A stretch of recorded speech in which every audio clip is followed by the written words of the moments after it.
Hello viewers, welcome to my YouTube channel, Curious to Wax, and this is the start of my Marvel What If reviews. Now, as you've just seen, I'm making an artwork to go along with each episode of Marvel What If, and that's my artwork of Peggy Carter when she comes back from the big tentacle creature and she goes to visit Steve and Bucky in their home in Brooklyn, and that she finds out that Steve and Bucky have recently got married because of the laws changed, so and they could actually get married legally. So they went on the Coney Island Cyclone roller coaster as part of their wedding reception. So that is Captain Carter visiting them in their Brooklyn house, and they've also, another detail on it is they've got Royal Albert the tea service cups and saucers. So, and they put printing up, and yay. So that's my artwork for episode 1 of What If.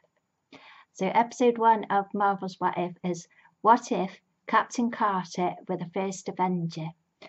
So it just starts with, as I thought it's awesome.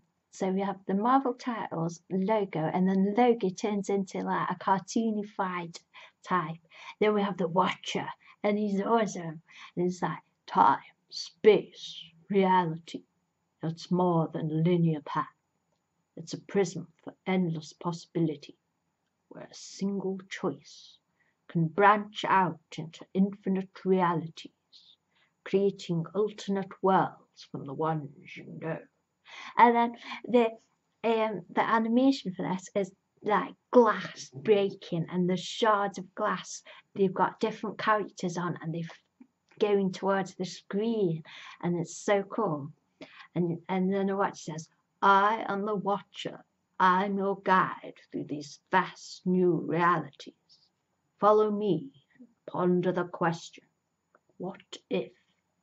And it's really cool. And then it's baby Steve, and he looks so cute.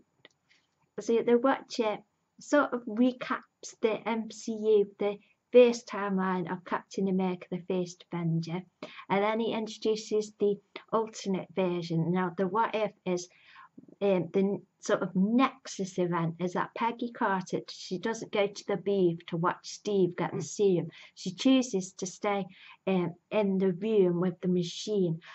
And then there's an explosion, and Steve jumps out the super serum machine to get the bad guy, but he's shot by the bad guy. So Peggy shoots the bad guy, and then she runs to injured Steve, but Steve can't go in the machine now because he's injured. So she volunteers, Agent Carter volunteers to go into the machine, and then she goes into the machine, and she comes out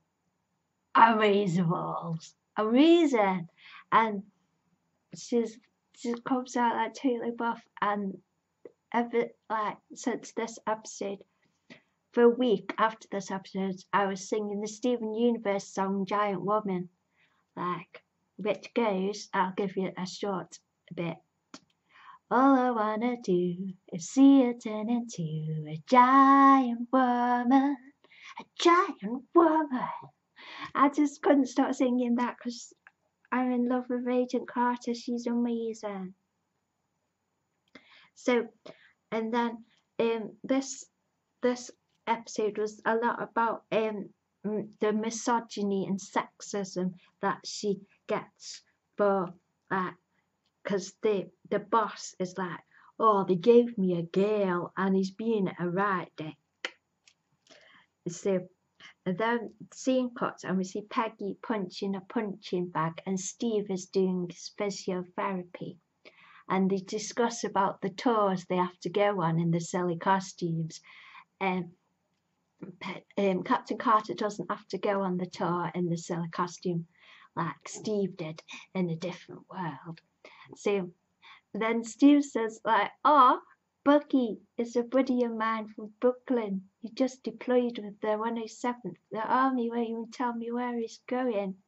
And I thought, this is so lovely. Peggy, well, we all have someone fighting for us. Would be nice if we could fight for them.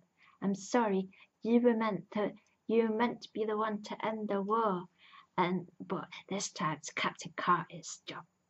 So then we go to Hydra and Red Skull. Now, I don't have all the exact details of every MCU film memorized, so as I forgot a few who the guys were, but anyway, it's Hydra, and Red Skull's got the Tunsberg plan.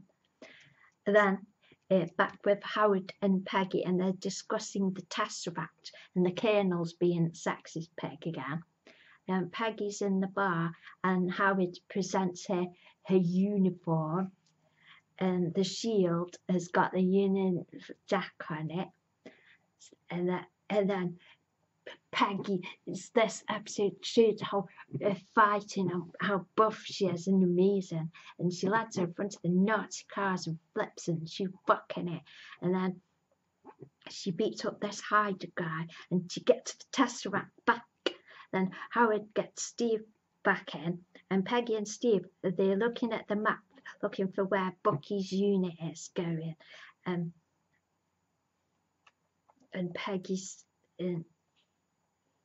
says, I forgot this bit. You're not asking, he's your friend. And Steve says, the best one I got. But oh my God. Baby Steve is so cute in this one. And Steve grabs Peggy's hand and he's like, oh one. And Peggy says, you owe me a dance. Then Peggy steals the Nazi's bike and storms a Hydra, rescues the unit, and Steve on the radio says, Rogers inbound, and Bucky is like, Rogers? And Stark has built Steve this massive suit, and he's sort of like Iron Man too. And Steve flying this big suit, and it's called the Hydro Stomper. So Bucky is so proud of Steve, and he's like, let's hear it, Captain Carter, says Steve. And there's this jazz music, and then Peggy's stomping the Nazi, and then it's Steve is painting Hello from Brooklyn on the Hydro Stomper, and I took a screenshot because a few seconds before it said hello bro, said bro on it, so that was funny.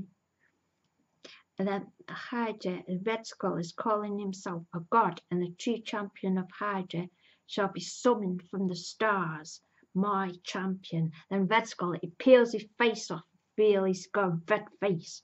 The Peggy and Steve in the bar drinking whiskey, and they discuss how Peggy feels, and that she's allowed to be in the room and listen to for once. But Steve, he's like, oh, I still feel like the skinny kid from Brooklyn. Then Peggy says that he's her hero, and he says she's his hero too. And they start to kiss, but then Howard Stark is on the other side of the window. And it said, Bucky's stolen a Jeep. And Bucky's like, come on, Steve, let's go. You too, Carter. Zach. Bucky's really cool in this one. And then Steve and the Hydro Stomper, he stops the big train, and Peggy's like, commencing operation where Eagle's there. Then Bucky, he nearly falls off the train roof, but Peggy saves him, and then Bucky says, whew, thanks, you almost ripped my arm off. It's like, wow. And then the train explodes from the front backwards. It's like, oh no, Steve. And Steve and the Hydro Stomper seems to be destroyed. Then at the base, the Colonel and Howard Stark are arguing about it. And then Peggy gets the truth out of the Hydra scientist guy. And Red Skull believes he can get an interdimensional force that can lead Hydra to world domination. And if that fails, world annihilation. And Peggy's like, the Colonel's being sexist. And Peggy's like, Colonel, you're lucky to even be in the room. And then Peggy's plan is to burn down the Hydro Castle base in the Black Forest. And Bucky says, I'm in for Steve. It's like, oh, So Peggy, there's a big action sequence, and Peggy storms through the Nazis and opens the gate for Bucky and everyone. And Red Skull is just putting the Tesseract in his machine, and Bucky and everyone enter the room and they find the Hydro Stomper.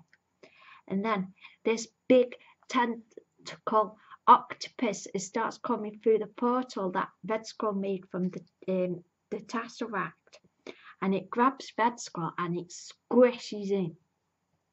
Then Bucky sees Steve on the floor because he's just fell out of the Hydro Stomper.